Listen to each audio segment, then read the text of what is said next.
ॐ अज्ञानतिमिरान्धस्य ज्ञानाञ्जनशलाकया चक्षुरुन्मीलितं येन तस्मै श्रीगुरवे नमः। श्रीचैतन्यमनोभीष्टं स्थापितं येन भूतले स्वयं रूपः कदा मह्यं ददाति स्वपदान्तिकं।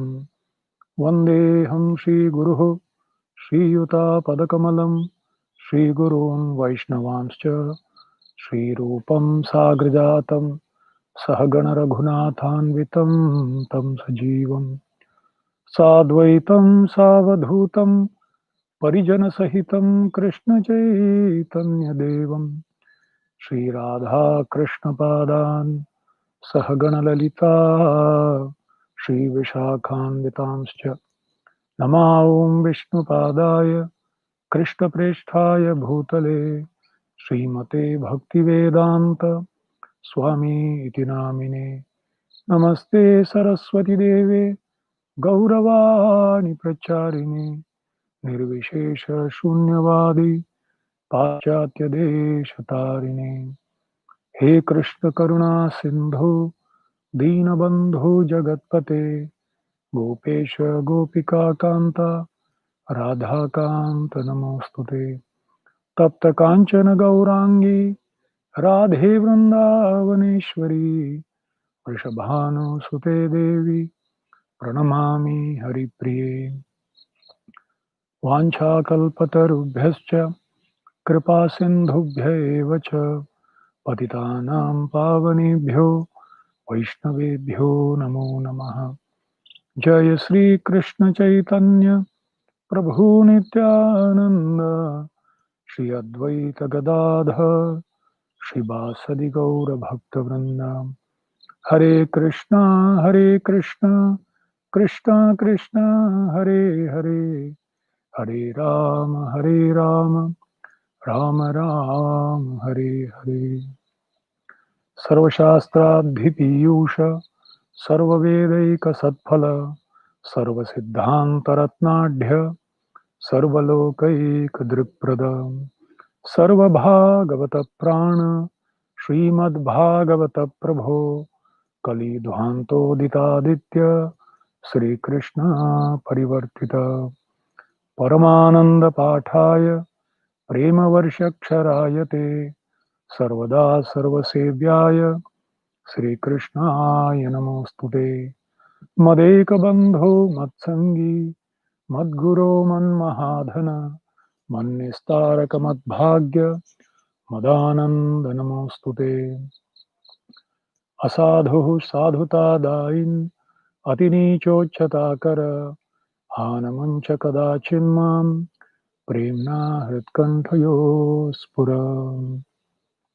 ॐ नमो भगवते वासुदेवाय। ॐ नमो भगवते वासुदेवाय। ॐ नमो भगवते वासुदेवाय। नारायणं नमस्कृत्य नरं चैव नरोत्तमं देवीं सरस्वतीं व्यासं ततो जयमुदीरये।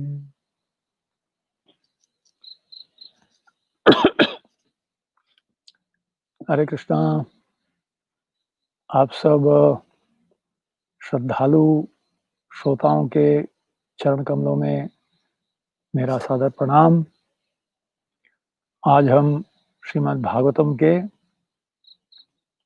11वें अध्याय प्रथम स्कंद का प्रवेश कर रहे हैं, जहां भगवान श्री कृष्ण हस्तिनापुर छोड़कर वहां से प्रस्थान किए और अब द्वारका में प्रवेश करने वाले हैं। तो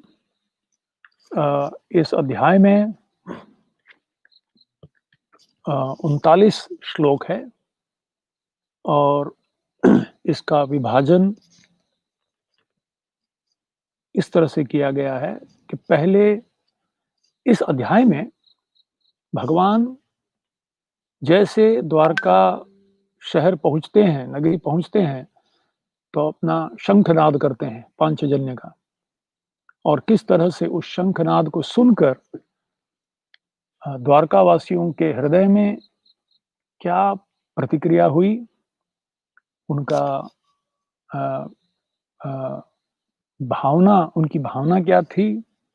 तत्पश्चात किस तरह से अ, द्वारका के जितने सारे निवासी थे, नागरिक, किस तरह से भगवान को अ, स्वागत करने के लिए बड़े उत्साह के साथ आए, किस प्रकार द्वारका की एक झलक सूत गोस्वामी देते हैं नैमिषारण्य के ऋषियों को कि वहाँ का ऐश्वर्य क्या था और तत्पश्चात भगवान का प्रेममयी आदान-प्रदान, भगवान का सौंदर्य जो द्वारकावासियों ने निहारा और तत्पश्चात उनकी माताओं के साथ जैसे-जैसे वो अ, नगर में आए और वहाँ से अपनी महल की ओर जा रहे हैं, वहाँ माताओं के साथ उनका आदान-प्रदान और तत्पश्चात अपनी अ, रानियों के साथ, महिषियों के साथ उनका आदान-प्रदान और तत्पश्चात अ, सूत गोस्वामी इस अध्याय का अंत कुछ श्लोकों में भगवान के दिव्य चरित्र का वर्णन करते हैं।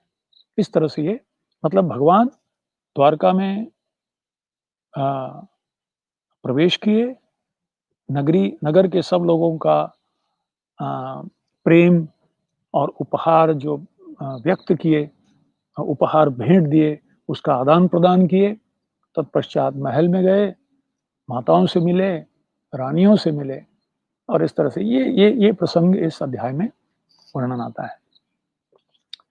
तो हम आगे बढ़ते हैं अभी।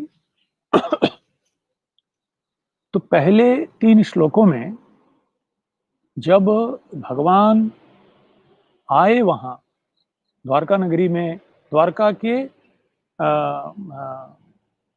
छोर तक पहुँचे, तो उन्होंने अपना शंख बजाया और अपना आने का सूचना दे रहे हैं।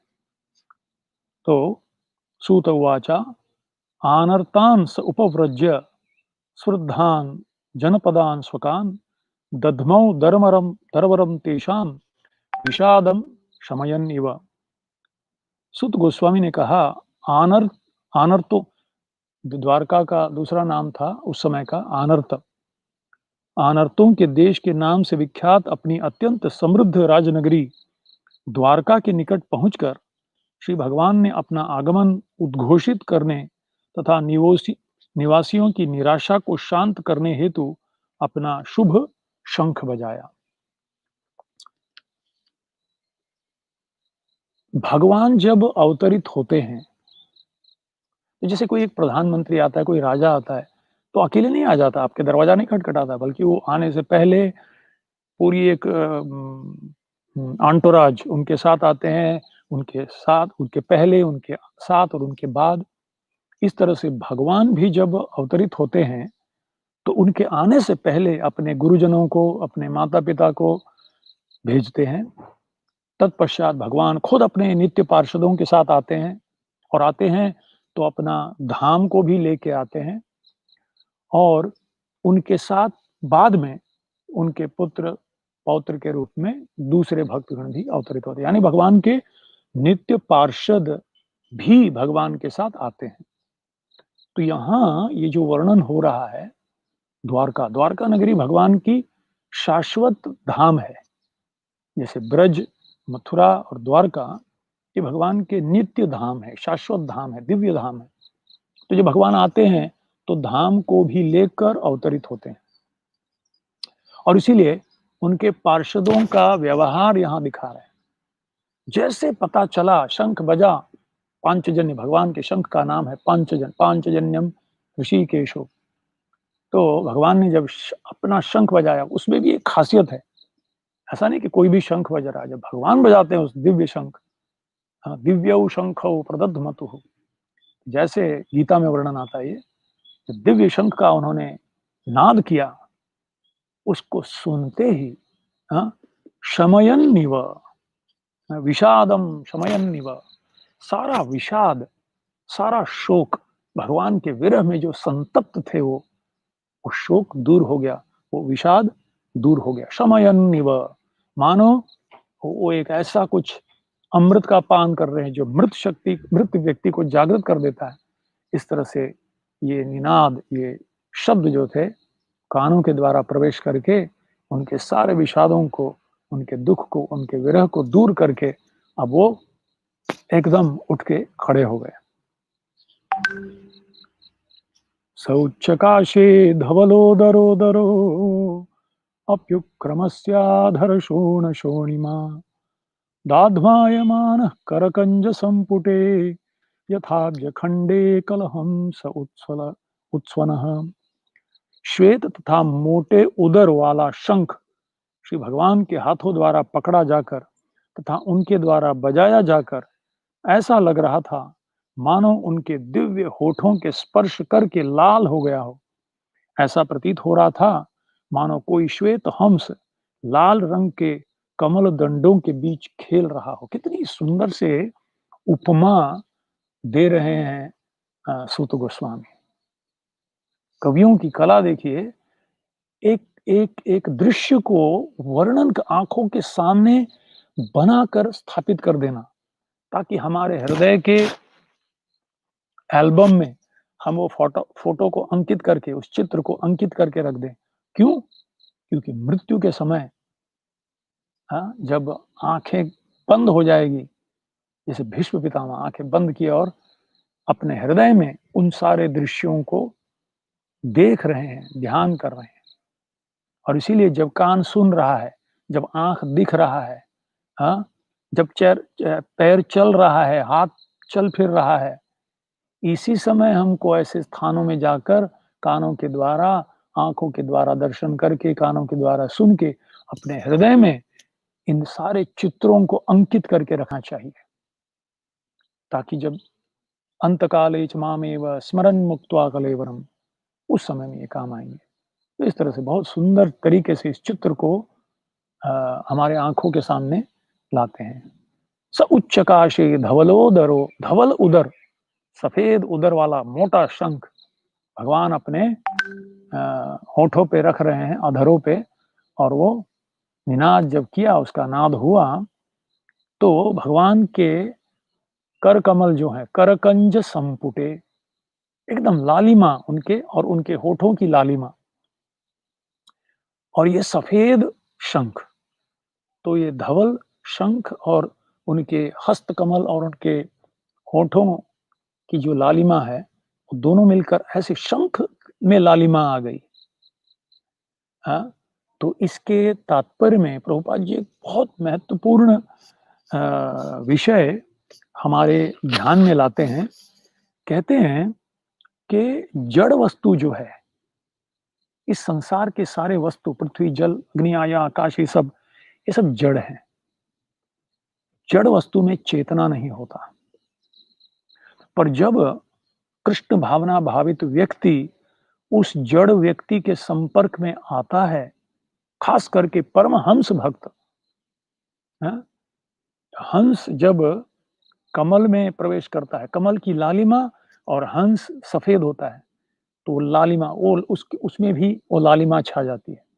इस तरह से भगवान का शुद्ध भक्त, कृष्ण भावना भावित, जो योमाम पश्यति सर्वत्र सर्वं च मयि पश्यति, जो सब में भगवान को देखता है और भगवान को सब चीजों में देखता है, सब वस्तुओं में देखता है, ऐसा व्यक्ति जब जड़ वस्तु के संपर्क में आता है, तो क्योंकि वो भगवान के चरण कमलों का हमेशा स्मरण करता है, वो वस्तुएं आध्यात्मिक हो जाती हैं।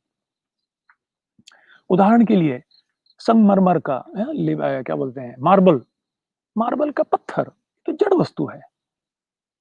पर जब भगवान के शुद्ध भक्त के निर्देशन में शिल्पी उसको उस भगवान के सुंदर स्वरूप का वर्णन सुनकर उसके अनुसार उनका एक स्वरूप बनाता है, और तत्पश्चात शुद्ध भक्त प्रेममयी भावना से भगवान को उस विग्रह में आमंत्रित करते हैं, तो वो मूर्ति नहीं, वो भगवान की श्री विग्रह बन जाता है। प्रतिमा नहीं, साक्षात तुम्ही ब्रजेंद्र नंदन।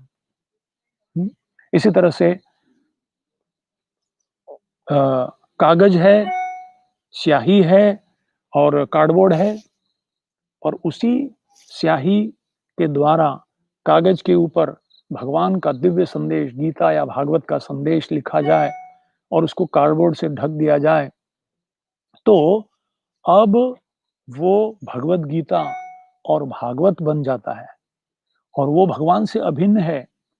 जो भगवान के सानिध्य में आप कृपा अनुभव कर सकते हो, वो अब भगवान की विग्रह में, भगवान के संदेश गीता और भागवत अब अभिन्न है, संपूर्ण रूप से आ, दिव्य है। इतना ही दिव्य है जितना भगवान सच्चिदानंद विग्रह है। इसी तरह से भगवान को चढ़ाया हुआ फूल का माला, भगवान को भोग लगाया हुआ प्रसाद भगवान से अभिन्न है। उतनी ही शक्ति रखता है हमारे अंतःकरण को शुद्ध करने के लिए, हमारे अंतःकरण को आकर्षित करने के लिए, जितना भगवान के सानिध्य में हमें अनुभव होगा, अगर साधक के रूप में हमें उस विषय पर विश्वास हो, श्रद्धा हो। तो इस तरह से उस शंखनाद को सुनकर वो बड़े उत्साह से भागकर आने लगे भगवान की ओर। तमुपश्रुत्य निनदम जगद भय भयावहम प्रत्युद्यद्युः प्रजा सर्वा भर्तृदर्शन लालसाः। आगे बढ़ के कहते हैं इसी शंख के संबंध में, भौतिक जगत में साक्षात भय को भी भयभीत बनाने वाले उस शब्द को सुनकर द्वारका के नागरिक उनकी ओर तेजी से दौड़ने लगे, जिससे वे भक्तों के रक्षक भगवान के चिर अभिलाषित दर्शन कर सके। तो उस शंख का निनाद कैसा है? जगत भय भयावहम। इस संसार में भय, शोक मोह भयावह, शोक और मोह और भय से भरा हुआ है संसार। पर जब उस शंख का नाद सुनते हैं, भगवान के कर कमलों में लगे हुए, रखे हुए, और उनके दिव्य होठों से जो निनाद, ये शंख का नाद है, वो हमें कैसे सुनाई देता है? हमारे हृदय के भय को दूर करता है। भर्तृहरि वैराग्य शतक में लिखते हैं, भोगे रोग भयम, कुले च्युति भयम, वित्ते नृपाला भयम, माने दैन्य भयम, बले रिपु भयम, रूपे जराया भयम, शास्त्रे वादि भयम, गुणे खल भयम, काये कृतांतात भयम, सर्वम वस्तु भयम इदम भुविन नाम। कि इस संसार में हर एक व्यक्ति भयभीत है। भोगे रोग भयम, जो भोगी है उसको रोग का भय है। डायबिटीज हो गया तो शक्कर बंद, हाइपरटेंशन हो गया तो नमक बंद, तो कमा के खाएंगे क्या? 4 पाव खाना है बस। तो भोगे रोग भयम, कुले च्युति भयम, जो कुलवान है उसको लगता है कि मेरा अगर संतान नहीं तो कुले च्युति भयम, मेरा सारा संपत्ति किसको जाएगा वो, हाँ, अगर संतान नहीं है तो कुले च्युति भयम, वित्ते नृपाला भयम, जिसके पास बहुत पैसा है और सरकार का भय है, पता नहीं जीएसटी के साथ और कुछ नया आ जाएगा। हाँ, वित्ते नृपाला भयम, माने दैन्य भयम, जिसको मान मिला है उसको अपमान का भय है, गरीबी का भय है, जहां मेरा मान नष्ट हो जाएगा। हाँ, भोगे रोग भयम, कुले च्युति भयम, वित्ते नृपाला भयम, माने दैन्य भयम, बले रिपु भयम, बहुत शक्तिशाली है, उससे भी ज्यादा कोई शक्तिशाली व्यक्ति मुझे हरा ना दे, बले रिपु भयम, रूपे जराया भयम, हाँ, जो रूपवान है, रूपवती है, उसे जरा का भयभीत है, जर्जर हो जाए मेरे चमड़े, तो पूरा हमारा कॉस्मेटिक इंडस्ट्री उसी भय पे चल रहा है। तो रूपे जराया भयम, शास्त्रे वादी भयम, जो शास्त्र का ज्ञाता है, कोई अलग वाद करके मुझे हरा ना डाले। शास्त्रे वादी भयम, गुणे खल भयम, जो बड़ा चतुर है उससे भी कोई चालाक व्यक्ति उसे धोखा ना दे जाए, उसको भय रहता है। हर एक बिजनेसमैन को रहता है, मैं प्रॉफिट बनाया कि लॉस हो गया, समझ में नहीं, अगर ये सामने वाला ज्यादा होशियार हो जाए तो। हाँ, गुणे खल भयम, काये कृतांतात भयम, जिसको शरीर मिला है सबसे बड़ा भय है काये कृतांतात भयम, मृत्यु का भय। पर जो भक्ति करता है, जो भगवान के शंख का नाद हर रोज मंगल आरती के पहले सुनता है, हाँ, नेहाभिक्रमनाशोस्ति प्रत्यवायो न विद्यते, स्वल्पमप्यस्य धर्मस्य त्रायते महतो भयात्। जो हर रोज मंगल आरती के पहले जो भगवान का शंख का नाद होता है ना, वो जब हर रोज अगर सुने वो, यानी मंगल आरती में जाना चाहिए कुछ नहीं तो घर में मंगल आरती होना चाहिए, उसके पहले शंख बजना चाहिए। आप बजाए तो ठीक बात है, नहीं तो कोई बजाए तो आप उठो, कम से कम भागो जल्दी। सर्वधर्मान परित्यज्य, सब छोड़ो। अरे भगवान का दर्शन करने वाले हैं, पर्दा खुलने वाला है, दर्शन होने वाला है, हृदय शुद्ध होने वाला है, जीवन का परिपूर्णता प्राप्त होने वाला है, क्यों नहीं? तो जो व्यक्ति हर साधक के रूप में हमारे लिए ये बहुत ज़रूरी है कि हम इस शंख का नाद सुनें। कहते हैं संध्या के समय में सुबह और शाम और दोपहर को हो सके तो भी, तो ये जब शंख का नाद होता है ना, तो वहाँ सब प्रकार की नकारात्मक negative vibration, negative energy, negative thoughts, नकारात्मक और अवांछित विचार मन में, नकारात्मक और अवांछित तरंगे जो चारों दिशा में है, कोरोना है, भय है, क्या होगा, कल मेरा क्या होगा, परिस्थिति ऐसी हो जाएगी, तो एक प्रकार का भय भी है।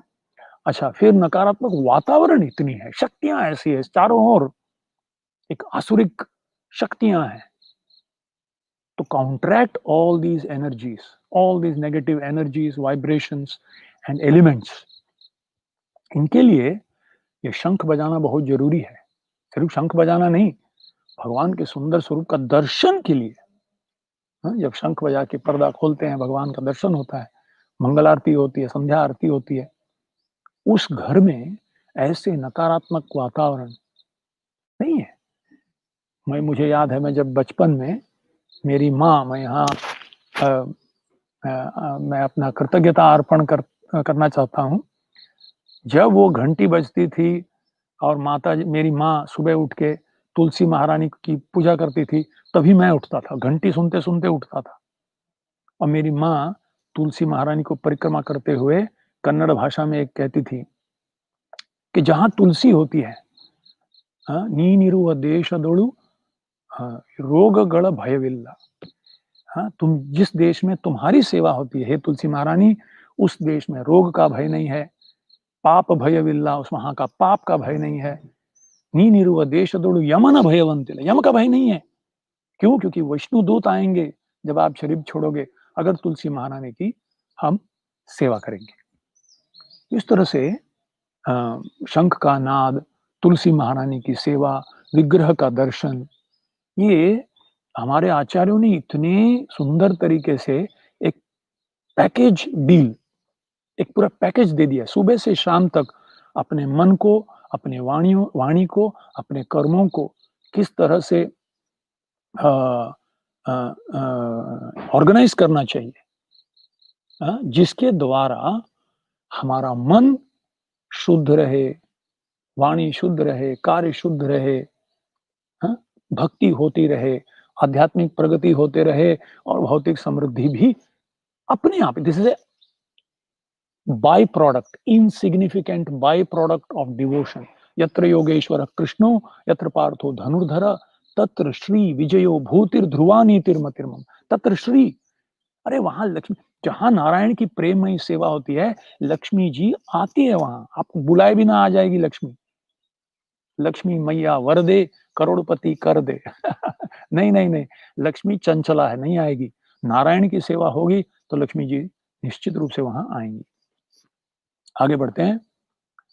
अब जब शंख का निनाद हुआ और भगवान द्वारका में प्रवेश किए, किस तरह से चौथे श्लोक से 10वें श्लोक में स्तुत गोस्वामी वर्णन कर रहे हैं कि नागरिकों ने, अलग अलग स्तर के नागरिकों ने किस तरह से भगवान को स्वागत किया। तो चौथे और 5वें श्लोक का मैं अनुवाद पढ़ता हूं। सभी नागरिक अपनी अपनी भेंट लिए हुए भगवान के सम्मुख आए और उन्हें उन उन परम संतुष्ट तथा आत्मनिर्भर भगवान को अर्पित किया, अपनी-अपनी भेंट अर्पित किए, जो अपनी निजी शक्ति से दूसरों की आवश्यकता को निरंतर पूर्ति करते रहते हैं। ये भेंटें सूर्य को दीपदान करने के समान थी, फिर भी सभी नागरिक श्री भगवान के स्वागत में ऐसी आह्लादमयी भाषा में बोलने लगे, मानो संतानें अपनी अभिभावक तथा पिता का स्वागत कर रही हो। कितना सुंदर उदाहरण, 2 उदाहरण दे रहे हैं। जैसे पता चला कि बहुत दीर्घ काल के बाद भगवान, हमारे प्रियतम भगवान श्री कृष्ण द्वारका में पधार रहे हैं, तो इतने उत्साह के साथ यथाशक्ति भेंट लिए, कुछ जो भी मिला वो भेंट लिए, भागते हुए भगवान के पास आ रहे हैं और भगवान को वो भेंट प्रेम से अर्पण कर रहे हैं। और कुछ यथाशक्ति अपनी बुद्धि के अनुसार, अपनी समझ के अनुसार कुछ गुणगान कर रहे हैं भगवान का। हालांकि भगवान को इन चीजों की कोई जरूरी नहीं है। आत्मारामम पूर्ण कामम, 2 शब्द उपयोग किया गया है सूत गोस्वामी यहाँ भगवान के लिए। आत्माराम, उनको दूसरों की कोई जरूरत नहीं है, वो अपने में आत्माराम है, वो संतुष्ट है। हाँ, पूर्ण कामम, उनकी सिर्फ वो सोचते हैं तो सब कुछ उन्हें मिल जाता है। करोड़ों लक्ष्मियां उनकी सेवा के लिए, अंडांत लक्ष्मी सहस्त्र शत संभ्रम से विमानम, उनको किसी चीज की जरूरत नहीं है, वो प्रेम के भूखे हैं। हाँ? तो जब प्रेम से कुछ अर्पण किया जाता है यथाशक्ति, हमारे वचनों से और हमारे मानस देह गेह जो किछु मोर अर्पिलो तुआ पदे नंद किशोर। जो मंगल आरती करते भगवान का पूजा करते हैं ना हर रोज, अगर नहीं करते तो कीजिए और अगर कर रहे हैं तो भावना, और भावना का स्वरूप क्या है? अच्छे से अच्छे सामग्री, ताजे से ताजे फूल, ताजे से ताजा कुछ चीजें के लाकर और चीजों को लाकर उसे प्रेम से अर्पण करें। हाँ, ये गंगा का पानी गंगा को अर्पण कर दे, गंगा का कौन सा बड़ा हमने उद्धार किया। हमारे शुद्धिकरण के लिए गंगा जी में हम कृतज्ञता अर्पण करने का ये तरीका है। हाँ, कृतज्ञता अर्पण करने का तरीका क्या है कि भाई प्रभु आप सब कुछ हमें दे रहे हैं और इसीलिए दिन में 5 मिनट आपके सामने खड़े होकर आपका ही दिया हुआ वस्तु में से श्रेष्ठ चीजों को लेकर एक छोटा-सा सैंपल आपके सामने कृतज्ञता पूर्वक अर्पण कर रहे हैं। तो भगवान, जैसे एक छोटा-सा बच्चा पिताजी के जेब से ₹2 उठा के ले जाता है, उनको बोले बिना, और खरीदता है लॉलीपॉप जो उसको अच्छा लगता है। पर खाने से पहले पिताजी को लेके देखता है, "पापा ये एक बाइट आप ले लो, मैं खाने से पहले पहला बाइट आपको।" तो पिताजी के आँखों में आँसू आ जाते हैं, "बेटा मैं भूखा रहूँगा, पर तुझे कभी भूखा नहीं रखूँगा।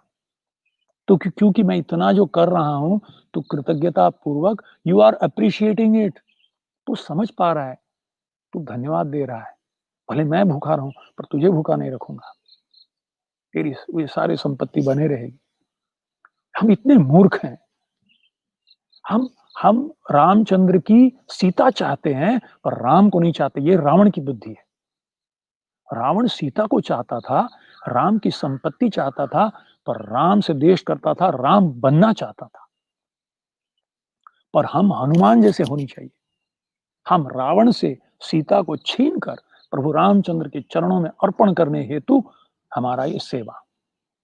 तो हनुमान जी के रूप में हमको प्रभु रामचंद्र के सामने हर रोज आना चाहिए, शंख बजाना चाहिए, आरती करनी चाहिए। जो कुछ भेंट है, जो कुछ हमने खाने के लिए बनाया है, वो भगवान को पहले भोग लगाकर, धन्यवाद प्रभु आपकी कृपा से हमें ये सब उपलब्ध हो रहा है। और यथाशक्ति जो हम श्लोक जानते हैं, जो हम भजन जानते हैं, करो। तोतली बोली से जब बच्चा, समझ लीजिए पिताजी बहुत दूर गाँव गए हैं, 7 समंदर पार के गुड़ियों के बाज़ार में अच्छे से गुड़िया लाना, चाहे गुड़िया ना लाना, पापा जल्दी आ जाना। बहुत बॉलीवुड का अभी भी असर पड़ा है, गया नहीं है। बचपन में मैंने सुना था ये। हाँ, पिताजी चले गए, बहुत समय से नहीं आए। हाँ, बच्चे बोल रहे हैं, 7 समुंदर पार के गुड़ियों के बाज़ार में, हाँ, आ रहे हो तो पप्पा आए, मिठाई लाए, हम लोग चिल्लाते थे, पिताजी आए, दूर दूर देश से आए हैं तो भाग के जाते थे, गेट पे खड़े होके चिल्लाते थे, "पप्पा आले, हाँ, आमच्यासाठी काही पण घेतले आले." ले आए।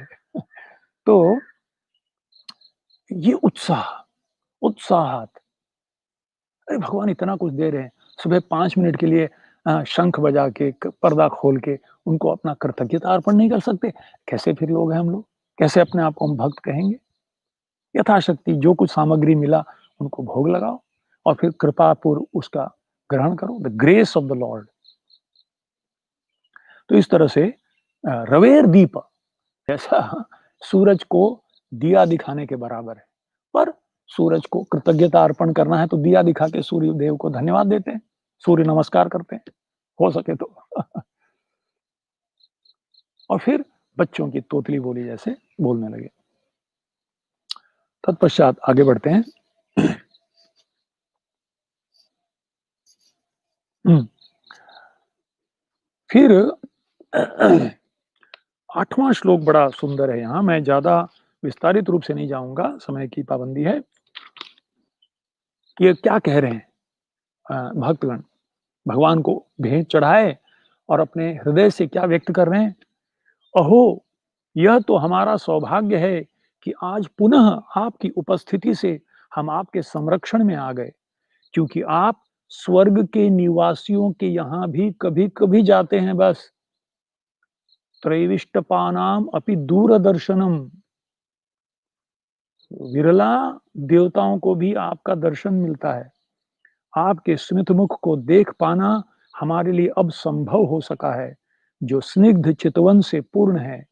अब हम आपके सर्व सौभाग्यशाली दिव्य रूप का दर्शन कर सकते हैं। कितना कृतज्ञता व्यक्त कर रहे हैं कि प्रभु बहुत-बहुत धन्यवाद। अरे जिसके दर्शन के लिए, जिस कृष्ण के द्वारका में दर्शन के लिए महाविष्णु भी नहीं कर सकते हैं।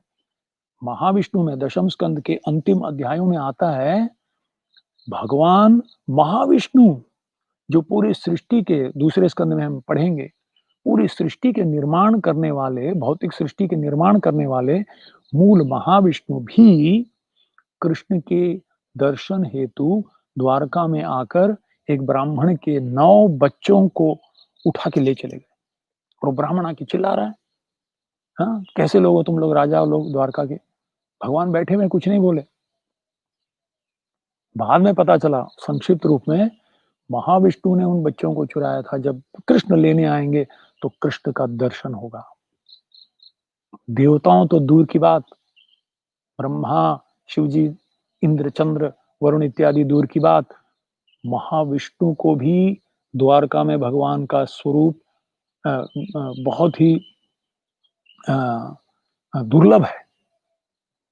तो फिर आप आए हो, हम कितने कृतज्ञ हैं। अब आप सोचिए, आचार्य कितने कृपालु हैं कि आचार्यों ने हमारे लिए उनके चित्र के रूप में, उनके विग्रह के रूप में, उनके नाम के रूप में, हाँ, हमें प्रदान किया है वो कृष्ण। सिर्फ हमारे अंदर वो श्रद्धा की आँखों से अगर हम देखेंगे, तब हम उसको अ, समझ पाएँगे। पर एक महत्वपूर्ण बात यहाँ, भगवान जब इच्छा करते हैं, तब आप भगवान का दर्शन कर सकते हैं। भगवान का दर्शन, you can't barge into the kingdom of God. आप बोल नहीं सकते, भगवान दर्शन दो। आह! तुम्हारे नौकर नहीं है वो, तुम उनके नौकर हो। जीवेर स्वरूप होए कृष्णेर नित्य दास। ये नहीं है कि कृष्ण तुम्हारे दास हैं। ये दर्शन लेने के लिए जाना चाहिए। और जब कब खुलता है? जब भगवान दर्शन देना चाहे तब दर्शन करो। एक बार 2 कॉलेज के विद्यार्थी अ, हमारे मंदिर में आए और वो हमारे महाराज जी से मिलना चाहते थे। परम पूज्य राधानाथ स्वामी महाराज जी से मिलने के लिए आए थे वो, पर दरवाज़ा बंद था, तो वो छत के ऊपर चढ़ गए और छत के ऊपर से थोड़ा दरवाज़ा खुला हुआ था, ऊपर से झाँक के दरवाज़ा से देख रहे थे। तो मैंने उनको दोनों को बुलाया, बोले, "ये क्या कर रहे हो तुम लोग?" बोले नहीं, हम महाराज जी का दर्शन करने आए हैं।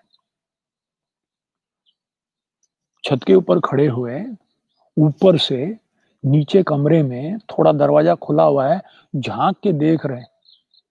मैंने बोला ये दर्शन करने का तरीका होता है? मैंने बोला कल तुम लोग जब बाथरूम में स्नान कर रहे होगे, तब की होल से दरवाजे में जो छिद्र है, उसमें से मैं तुम्हारा दर्शन करूँगा, अच्छा लगेगा तुमको? बोले मूर्ख जैसे ये दर्शन करने का तरीका है? अरे दर्शन तब होता है, जब वो व्यक्ति स्वेच्छा से आए, दरवाजा खोल के खड़े हुए, बोले, "क्या चाहिए? काय पाहिजे तुम्हाला सांगा?" तब दर्शन होता है। ये नहीं कि दरवाजा खटखटाओ, खोलो, बोलो, "दर्शन दो तुम।" हाँ, प्रभु कौन है और दास कौन है? दर्शन तब होता है जब वो, देखिए, हम दर्शन करने से कोई लाभ नहीं है। वो हमारे ऊपर अपना कृपा दृष्टि डाले। देखिए, कोई एक समझ लीजिए, एक भिखारी है, 5 स्टार होटल के सामने बैठा हुआ है, भीख माँग रहा है, भीख माँग रहा है। कई करोड़पति लोग सामने से गुजरते हैं, सबका दर्शन तो हो रहा है भिखारी को। पर अगर एक करोड़पति कृपा पूर्वक दर्शन और अपनी कृपा दृष्टि उस भिखारी पर डाले और बोले, बेचारा यहाँ इतने समय से बैठा हुआ है, तीव्रता से भीख माँग रहा है, चलो मैं इस पर कृपा करता हूँ और वो 1 करोड़ दे दे आपको, तब आपका जीवन सफल। तो दर्शन भिखारी करोड़पति का नहीं, जब करोड़पति भिखारी का दर्शन करता है, तब उसका जीवन सफल होता है। हम भाग के जाते हैं भगवान ताकि हमको देखें और हम अपने अंतःकरण की शुद्धि के लिए भगवान का सुंदर स्वरूप का दर्शन करें। नहीं तो रथ यात्रा में हज़ारों, लाखों की संख्या में क्यों जाते हैं जगन्नाथपुरी में? क्योंकि भगवान खुद आ रहे हैं और बड़े-बड़े आँखों से, आप भाग नहीं सकते उनकी आँखों के सामने, इतना बड़ा आँख है उनका। सबको दर्शन दे रहे हैं, स्वेच्छा से आए हैं वो, मंदिर से बाहर आए हैं, दर्शन देने के लिए। और वो दर्शन की लालायत करके, इसीलिए क्यों पंढरपुर में आषाढ़ी एकादशी के दिन लाखों की संख्या में क्यों जाते हैं? विठ्ठल तो सब जगह है। नहीं, वहाँ से दर्शन देने के लिए वो आए हैं वहाँ, प्रकट हो रहे हैं। उस दिन वो मुक्त हस्त बोलते हैं ना, एक करोड़पति जमींदार बोलता है आज मेरा जन्मदिन है, चलो आज मैं इस फलाना समय पे सबको मुक्त हस्त दान देना चाहता हूँ, आ जाओ जिसको कोणाला पाहिजे या। इस तरह से दूरदर्शनम, ये जानते हैं द्वारकावासी कि प्रभु आपका दर्शन बहुत ही दुर्लभ है और आप कृपा पूर्वक हमें दर्शन दे रहे हैं। हे कमल नयन भगवान, आप जब भी 9वां श्लोक, हे कमल नयन भगवान, आप जब भी अपने मित्रों तथा संबंधियों से भेंट करने मथुरा, वृंदावन या हस्तिनापुर चले जाते हैं, तब आपकी अनुपस्थिति में प्रत्येक क्षण हमें करोड़ों वर्षों के समान प्रतीत होता है। देखिए, शून्यायतम जगत सर्वम, ना शून्य न युगायतम निमेषेन। जिस दिन, अगर आपको एक दिन में भी भगवान का दर्शन नहीं हुआ और आपको तरस लगे, अरे यार इतने दिन हो गए भगवान का दर्शन नहीं हुआ है, इसका मतलब आपके हृदय में शायद थोड़ा प्रेम हो रहा है। कोरोना में मंदिर बंद है, कई कई दीर्घ काल से दर्शन नहीं हो रहा है, थोड़ा लालायित होना चाहिए। ऐसा नहीं कि ज़बरदस्ती करे, नहीं-नहीं दरवाज़ा खोलो, नहीं, जब भी खोलेगा पर इच्छा तो होनी चाहिए कम से कम। कुछ नहीं तो भगवान अपने घर में आए हैं, अरे अभी तक मैंने पर्दा नहीं खोला, कब खोलूँगा, कब भगवान का दर्शन करूँगा, कब वो कृपा दृष्टि हम पर डालेंगे। तो ये उत्साह मतलब ये क्यों दिखा रहे हैं? भक्तों का भगवान के प्रति प्रेम का आदान-प्रदान और भगवान का भक्तों के प्रति उनका आदान-प्रदान, यही तो भागवत है। भक्त भगवान और उनके आपस में प्रेममयी भक्ति का आदान-प्रदान। भागवत में इसके अलावा और कुछ नहीं है। और उसे सीखो, उसको समझो, जीवन में उतारो, जीवन को सफल करो।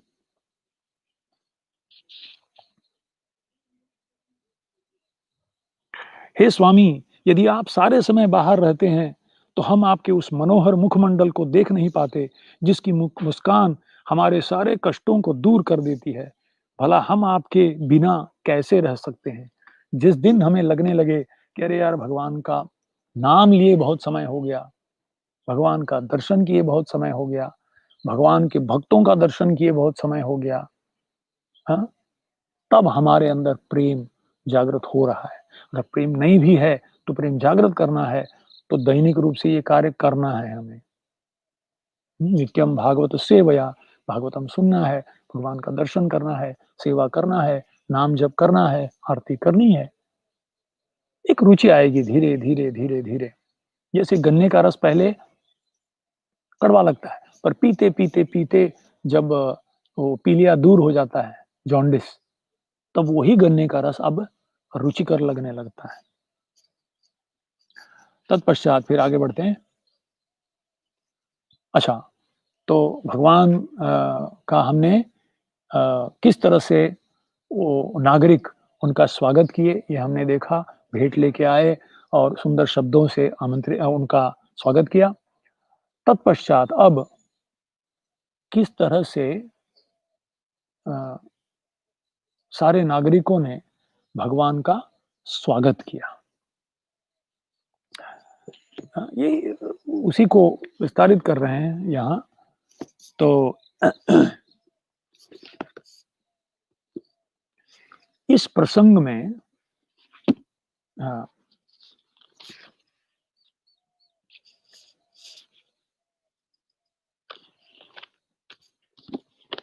या जब आए भगवान का स्वागत हो गया।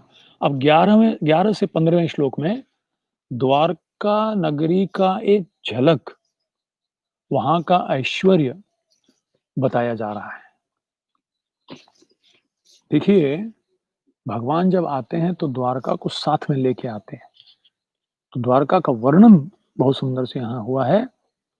जिस प्रकार नागलोक की राजधानी भोगवती नागों के द्वारा रक्षित है, उसी तरह द्वारका की रक्षा भगवान श्री कृष्ण के समान बलवान वृष्टि के वंशजों, यानी भोज, मधुवंश, दशार्ह वंश, अर्ह, कुकुर, अंधक इत्यादि द्वारा रक्षा। मतलब नागलोक में किसी की प्रवेश करने की हिम्मत नहीं है, क्योंकि नाग वहां उसका संरक्षण करते हैं। उससे कई लाखों गुना ज्यादा शक्तिशाली द्वारका नगरी थी। किसी भी असुरों का हिम्मत नहीं हुआ, और जिसने भी हिम्मत किया वो नष्ट हो गया। क्यों? क्योंकि द्वारकावासी एक एक भगवान के जो नित्य पार्षद थे, वो उसकी रक्षा कर रहे थे। द्वारकापुरी समस्त ऋतुओं के ऐश्वर्य से पूर्ण थी। सारे ऋतुओं का ऐश्वर्य द्वारका में हमेशा रहता था। उसमें सर्वत्र आश्रम, उद्यान, पुष्पोद्यान, बगीचा तथा कमलों से परिपूर्ण जलाशय थे। एक भक्त ने एक बार राधानाथ स्वामी महाराज जी से प्रश्न किया कि महाराज, आप कहते हैं कि 16,000 रानियों के वहाँ महल थे, और महाराज उग्रसेन के 4 अरब के करीब केवल बॉडीगार्ड्स, अंगरक्षक थे, और इनके 16,108 रानियों के 10-10 बच्चे थे, और हर एक के लिए 10-10 शिक्षक थे। अरबों की संख्या में, खरबों की संख्या में लोग थे। तो क्या ट्रैफिक जैम नहीं हुआ करता था? कभी-कभी ये सुनते हैं हम लोग। हाँ, आश्रम थे, उद्यान थे, पुष्पोद्यान, बगीचा, कमलों से परिपूर्ण जलाशय। बोले ये सब जगह कहाँ था? द्वारका नगरी तो इतनी छोटी हमको लगती है। तो महाराज जी ने बड़े सुंदर से उत्तर दिया। बोले, अगर भगवान चाहे तो वो संपूर्ण सृष्टि को, भौतिक सृष्टि को सुई के नोक के ऊपर बैठा सकते हैं, और फिर भी ट्रैफिक जाम नहीं होगा। ये भगवान की अचिंत्य शक्ति है। में भगवान उस स्वागत का किस तरह से आदान प्रदान किए, ये बहुत ही बड़ा सुंदर है। इसको मैं आपको पढ़ के सुनाऊंगा।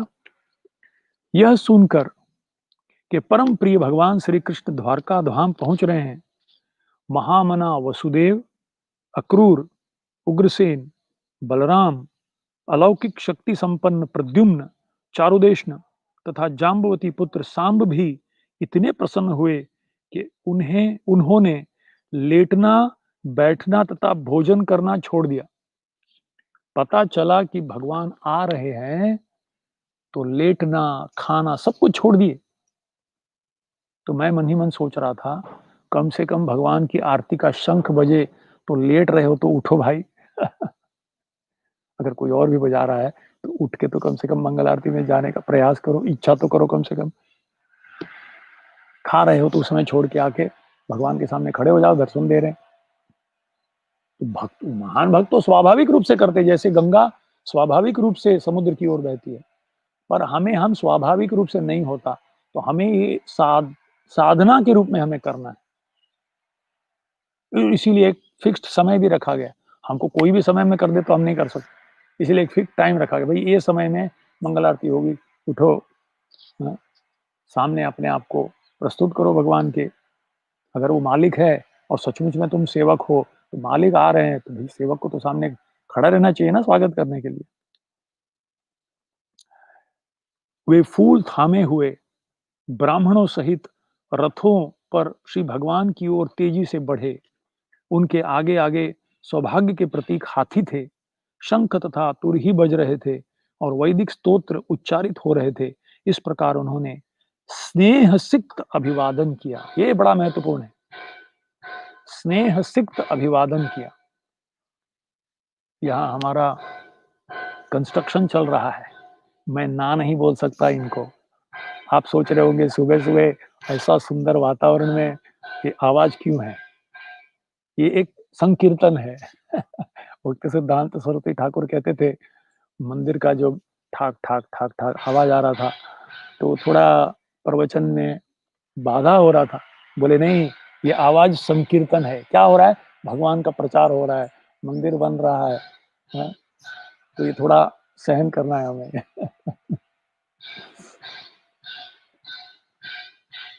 और सुबह सुबह शुरू कर देते, देखो ये भी उनकी सेवा है। ये बड़े उत्साह से अपने तरीके से वो भगवान का स्वागत कर रहे हैं, गुणगान कर रहे हैं।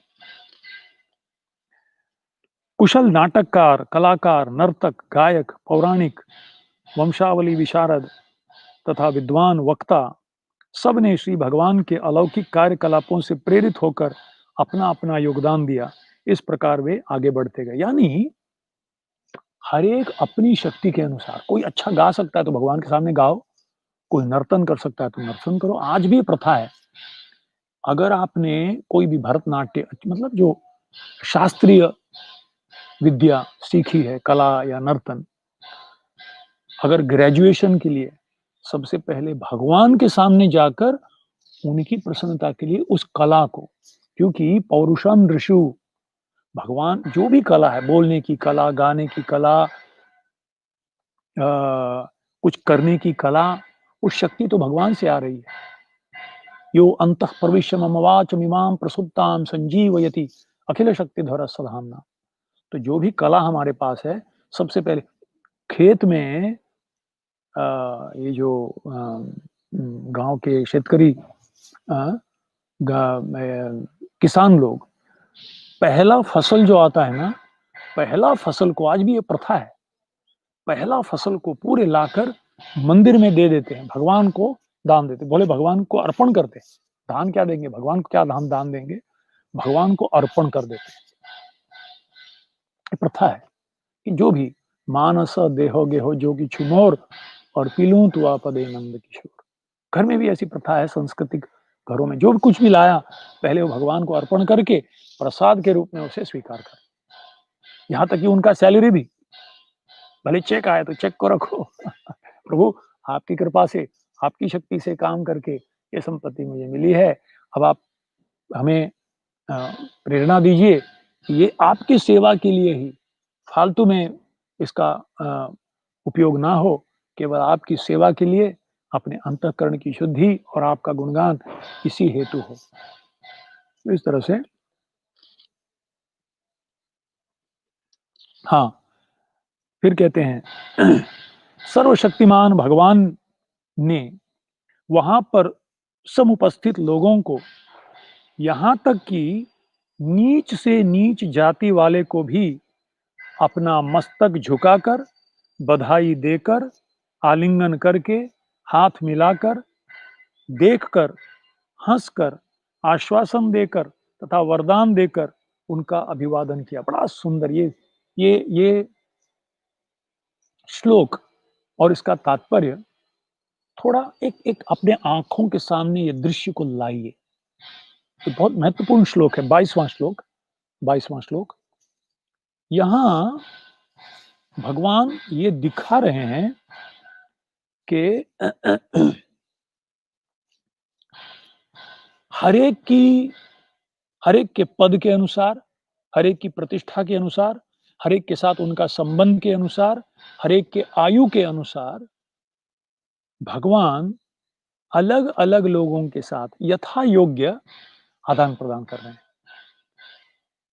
अगर वरिष्ठ हैं, वात्सल्य भाव के वसुदेव जी, देवकी इत्यादि आए तो मस्तक झुकाकर, बलराम जी आए तो मस्तक झुकाकर, और अगर मित्र भाव में कोई आए तो बधाई देकर, अगर एकदम प्रिय मित्र अर्जुन जैसे हो तो आलिंगन करके, अगर व्यापारी के रूप में कोई समय तो उनके साथ हाथ मिलाकर, किसी को सिर्फ दृष्टि कर कर, कोई स्त्रियां बैठी हुई उनको सिर्फ देख कर, और किसी के ऊपर हंसकर, मुस्कुराकर, किसी को आश्वासन देकर, छोटे बच्चे या कोई उन पर निर्भर है तो उनको आश्वासन देकर, किसी को वरदान देकर, बहुत सारे ऐसे गरीब लोग आए हैं, भगवान आए हैं, कृपा कर दे हमारे ऊपर दृष्टि, उनको वरदान देकर, इस तरह से हर एक के साथ व्यक्तिगत रूप से, मतलब पर्सनल रेसिप्रोकेशन। भगवान एक व्यक्ति है, भगवान एक निर्गुण, निराकार, निर्विशेष, सर्वव्यापी ब्रह्म वो हैं ही। वो तो उनकी अंग की कांति है, पर उस कांति के पीछे अगर सूर्य का प्रकाश है तो उसके पीछे सूर्य है, और उस सूर्य में सूर्य देव है। तो मूर्ख लोग सिर्फ उसी स्तर पर रह जाते हैं, निर्गुण, निराकार, निर्विशेष, सर्वव्यापी ब्रह्म। It is so impersonal. भगवान एक व्यक्ति है, हर एक व्यक्ति के साथ व्यक्तिगत उनका आदान प्रदान होता है। प्रभु रामचंद्र किस तरह से हर एक व्यक्ति, माताओं के साथ, भरत जी के साथ, लक्ष्मण जी के साथ, माता सीता के साथ, है, शबरी के साथ, अ, अ, उस नौका नाविक के साथ, हर एक के साथ उनका व्यवहार इतने व्यक्तिगत रूप से रहा है। Very personal, intimate, loving, reciprocation. भगवान ऐसे, मतलब इज नॉट इम्पर्सनल, सबके लिए एक मशीन जैसा है। कोई भी 50 पैसा डालेगा उसमें से कुछ निकलेगा टिकट, ऐसे नहीं है। आप जैसे ये था माम प्रपद्यन्ते ताम तथैव भजामि, आप जैसे उनके पास जाओगे वैसे आदान प्रदान करेंगे। इस तरह से आगे बढ़ते गए, और हम भी थोड़ा आगे बढ़ेंगे क्योंकि समय भी आगे बढ़ रहा है।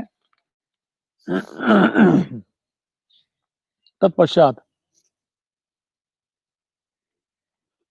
24 से 27वें श्लोक में सुत गोस्वामी ने बड़े सुंदर तरीके से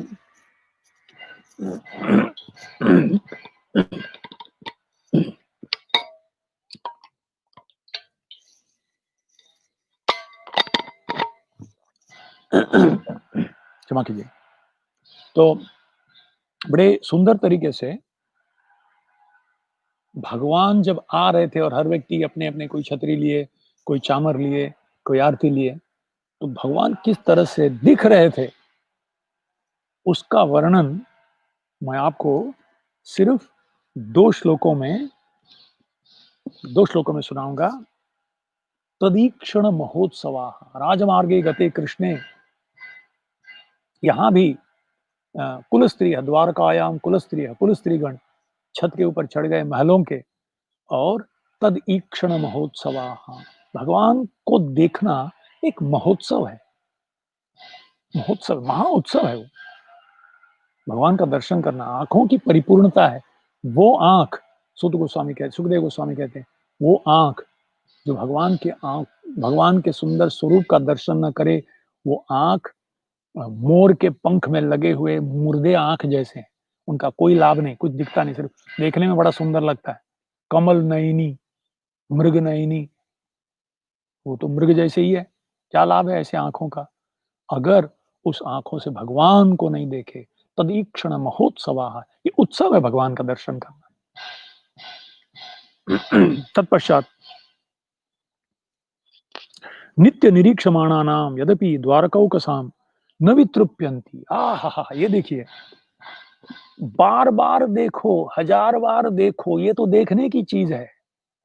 इसको देखे बिना और क्या-क्या देखते हो? फालतू में इतने हजारों चीज़ें देखते हो, जो आपके समय को नष्ट करता जा रहा है। अगर कुछ देखना है तो इनको देखो भाई।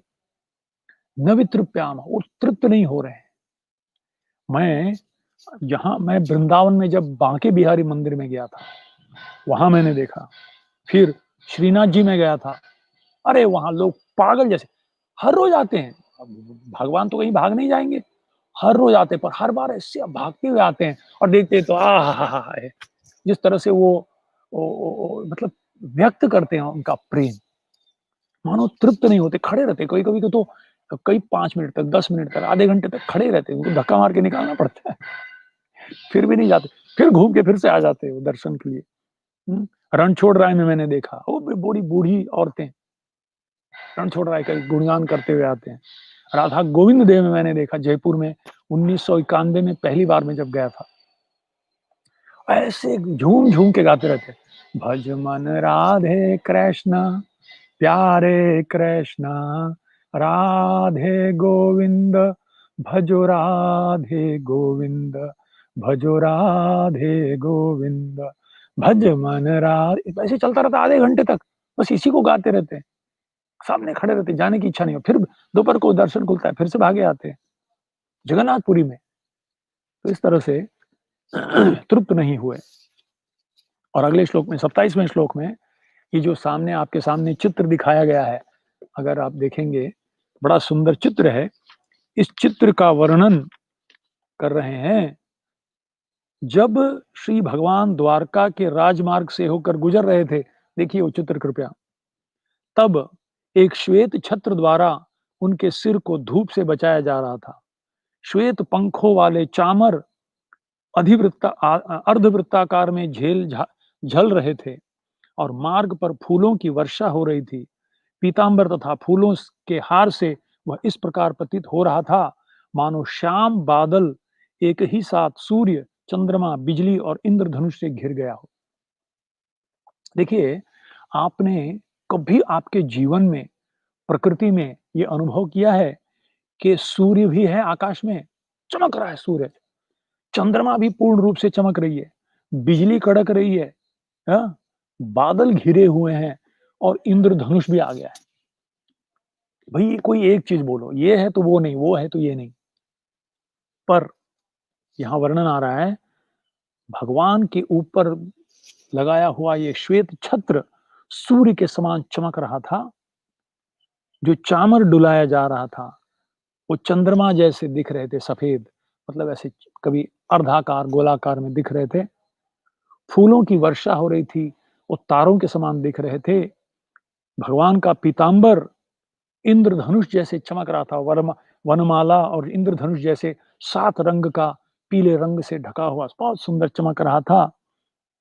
और अ, भगवान की जो अंग कांति, काले बादल, नवीन बादल, वर्षा ऋतु के नवीन बादल, घनश्याम, हाँ? तो बादल है, सूर्य है, चंद्रमा है, तारे हैं, इंद्रधनुष है। इतना सुंदर लग रहा था, मतलब वर्णन क्या करेंगे, बस जो हम कुछ देखे हुए हैं उसका ही वर्णन कर रहे हैं। तो इस तरह से अचिंत्य शक्ति द्वारा ये सबका सामंजस्य भगवान में, supreme personality, the absolute truth is that in which all the contradictions are harmoniously resolved. परम सत्य वो है जिसके अंदर सारे द्वंद्व का बड़े सुंदर से सामंजस्य एकत्रित हो सकता है। इसका वर्णन यहाँ आता है। फिर हम आगे बढ़ते हैं। अब भगवान इसमें प्रवेश किए, अपने महल में प्रवेश कर रहे हैं। तो 28वें और 29वें श्लोक में वर्णन आ रहा है। माताओं ने अपने पुत्र को गले लगाने के पश्चात उन्हें अपनी-अपनी गोद में बिठाया, भगवान को गोद में बिठाया द्वारकाधीश को। विशुद्ध स्नेह के कारण उनके स्तनों से दूध निकल निकल आया। वे हर्ष से विभोर हो गई और उनके नेत्रों के अश्रु में श्री भगवान भीग गए। अरे आप कितने भी वृद्ध महान क्यों ना हो जाए, माँ के सामने तो बेटे ही हो। मैंने देखा था जब मोदी जी प्रधानमंत्री बनने के बाद अपनी माताजी से मिलने गए, तो माताजी ऐसे बस उनको लगाई और उनको एक ₹5 का एक वो उपहार दिया होगा। हाँ, माता के लिए तू कुछ भी बन जा बेटा, तू है मेरा बेटा ही। हाँ, सड़क सड़क पार करते वक़्त थोड़ा इधर-उधर देखना। अरे! आप कितने भी उम्र के हो जाओ, माता के लिए आप पुत्र ही हो। वही क्या बोलते हैं, निस्सहाय पुत्र, निस्सहाय बालक। ये वात्सल्य का रस है। तो इस तरह से माताओं को भगवान ने वात्सल्य भाव में इतना आनंद दिया। जिस भावना से, जिस रस से आप भगवान के पास जाओगे, उस रस से परिपूर्ण रूप से आप्लावित कर देंगे आपको। क्योंकि रसराज हैं, रस बिहारी हैं श्री कृष्ण। हाँ, अखिल रसामृत मूर्ति, इसीलिए तो भगवान रसराज हैं। तत्पश्चात आगे बढ़े और अपनी रानियों से मिल रहे हैं। हाँ, हाँ। अभी मैं थोड़ा जल्दी निकलता हूँ क्योंकि समय कम होता जा रहा है। तो दीर्घ काल तक बाहर रहने के पश्चात अपने पति को घर आया देखकर भगवान श्री कृष्ण की रानियां मन ही मन अत्यंत हर्षित हुईं। वे अपने-अपने आसनों तथा ध्यानों से तुरंत उठकर खड़ी हो गई। सामाजिक तथा सामाजिक प्रथा के अनुकूल उन्होंने लज्जा से अपने मुख ढक लिए और दृष्टि नीचे किए देखने लगी। रानियों का दुर्लंघ्य उत्कंठा इतनी तीव्र थी कि लजाई होने के कारण उन्होंने सर्वप्रथम अपने हृदय की गहराई में भगवान का आलिंगन किया, फिर उन्होंने दृष्टि से उनका आलिंगन किया और तब अपने पुत्रों को उनका आलिंगन करने हेतु भेजा, जो स्वयं ही आलिंगन करने जैसा है। लेकिन हे भृगु श्रेष्ठ, यद्यपि वे को रोकने का प्रयास कर रही थी, किंतु अनजाने में उनके नेत्रों से अश्रु छलक आए। इन श्लोकों में, सामने वाले श्लोकों में, इन रानियों का प्रेम कृष्ण के प्रति एक कठपुतली जैसे, जैसे भगवान जाने के बाद वृंदावन में गोपियां एक एक पेंटिंग में जैसा बनाए हुए गोपियां ऐसे खड़ी थी बस। पूछड़ी का लौठा बाबा ऐसे खड़े 5,000 साल से, मानो एक मूर्ति बन के खड़ी। और जैसे पता चले भगवान हाँ, आ गए, मानो उस मूर्ति में किसी ने जान फूंक दिया हो।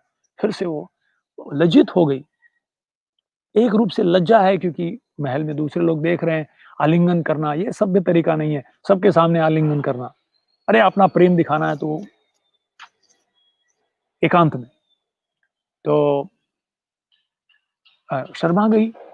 पहले उन्होंने अपने हृदय में उनका आलिंगन किया, फिर आँखों से उनका आलिंगन किया और तत्पश्चात वो तो सबके सामने नहीं कर पाई, तो अपने पुत्र को भेजी। पुत्र जो है वो अ, अपने ही शरीर का एक जाया निकला हुआ एक अंग है, तो उसको जब आलिंगन करते हैं, भावनात्मक रूप से हमने उस व्यक्ति का आलिंगन किया।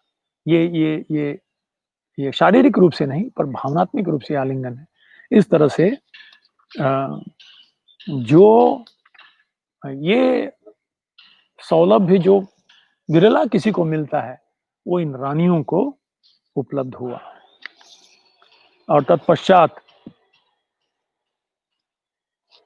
हाँ, बड़ा सबसे अद्भुत बात है 16,108 रूप में भगवान विस्तरित हुए और हर एक महल में गए। कोई कहता है ना कि भगवान श्री कृष्ण भगवान नहीं है। हाँ, और तो बोला तू कहाँ से पढ़ा? भागवत में। बोला ये पढ़। ये कोई एक व्यक्ति इस दुनिया का ये करके दिखाए। अवजानन्ति मां मूढ़ा मानुषीं तनुमाश्रितम् परम भावमजानन्तो मम भूत महेश्वरम। ये करके दिखाने को बोलो। 16,108 रूप में विस्तारित हो जाए और 16,108 रूप में प्रवेश करे और रानियों का दर्शन करे, आलिंगन करे, सेवा स्वीकार करे। तो बड़ा सुंदर ये सबूत है, प्रमाण है कि भगवान मामूली नहीं है। पर एक सुंदर वर्णन आता है, हालांकि ये लक्ष्मियां 16,001 भगवान की लक्ष्मियां हैं, ये इस लक्ष्मियों के पीछे पूरी दुनिया पड़ी है, पर ये लक्ष्मियां भी भगवान के मन को विचलित नहीं कर पाई। हाँ, उनके प्रेम से भगवान प्रभावित हुए, पर उनके सौंदर्य से भगवान को विचलित नहीं कर पाई लक्ष्मियां। ये भगवान का धीर ललित है, वो बड़े धीर हैं भगवान। भगवान को अपनी सौंदर्य से आप आकर्षित, भक्ति से आकर्षित कर सकते हैं, सौंदर्य से नहीं। एक्चुअली सच्चा सुंदरता तो सौंदर्य भक्ति ही, भक्ति का सुंदरता अंदर से सुंदर। बाहर की सुंदरता 4 दिन टिकने वाली है, अंदर से सुंदर बनो। और अंत में भगवान अब हाँ, भगवान का वर्णन हो रहा है किस तरह से ये सारी 16,108 रानियां जो लक्ष्मी से भी ज्यादा सुंदर थी, साक्षात लक्ष्मी से भी ज्यादा, वो भी भगवान को विचलित नहीं कर पाई। हालांकि उनकी भक्ति से भगवान प्रभावित हुए। तत्पश्चात 37वें श्लोक में बद्ध जीव अज्ञान में भगवान के नाम रूप गुण लीला को समझ नहीं पाता है, पर बुद्धिमान व्यक्ति भगवान के प्रतिनिधियों से, गुरु साधु शास्त्र से श्रवण करके समझ सकता है। 38वें श्लोक में किस प्रकार भगवान भौतिक गुणों से स्पष्ट नहीं होता, उनका स्पर्श नहीं होता, बल्कि वो 3 गुणों से परे हैं। इतना ही नहीं, जो भक्त भगवान की पूर्ण रूप से शरण जाता है, वो भी इस 3 गुणों से परे जाता है। ऐसे ये स्वरूप है भगवान का, ऐसे भगवान का नाम है, गुण है, लीलाएं हैं। इस तरह से अंतिम श्लोक में किस तरह से भगवान का जो दिव्य स्वरूप है, भगवान के नाम रूप गुण लीलाएं सब दिव्य हैं, इसका वर्णन करते हुए इस अध्याय को समाप्त करते हैं। और कल हम लोग 12वें अध्याय में, यहाँ इस अध्याय के साथ सुखदेव गोस्वामी परीक्षित महाराज को एक सैंपल दिए, एक झलक दिए कृष्ण के बाद। ये 5 अध्याय में 7, 8, 9, 10, 11, बस ये 5 अध्याय में श्री कृष्ण का, साक्षात श्री कृष्ण का और अपने भक्तों का आदान प्रदान हुआ है। इसके बाद भगवान फिर से प्रकट नहीं होंगे, दशम स्कंद में होंगे, सारी लीलाओं का फिर होगा, दशावतार होंगे, तत्पश्चात भगवान दशम स्कंद में आएंगे। और इसीलिए आपको ये आज मैं थोड़ा झलक दे दिया। किसी ने मुझे कहा कि प्रभु जी आप किधर हो? तो मैंने कहा मैं जीव में हूँ। तो उन्होंने क्यों? बोले ऐसा लग रहा है आप कंस के जेल में हो, पीछे सिर्फ ईंट दिखता है आपका। तो इतने दिनों से, तो मैं कहा नहीं भाई, आज थोड़ा प्राकृतिक सौंदर्य द्वारका का वर्णन कर रहा हूँ। तो प्राकृतिक सौंदर्य इस जगह का भी यहाँ परम पूज्य राधानाथ स्वामी जी ने वृंदावन का निर्माण किया है, तो उसका एक झलक दिखाने के लिए मैंने कहा कि थोड़ा बाहर ला के बैठूं। तो आप सबका बहुत बहुत धन्यवाद।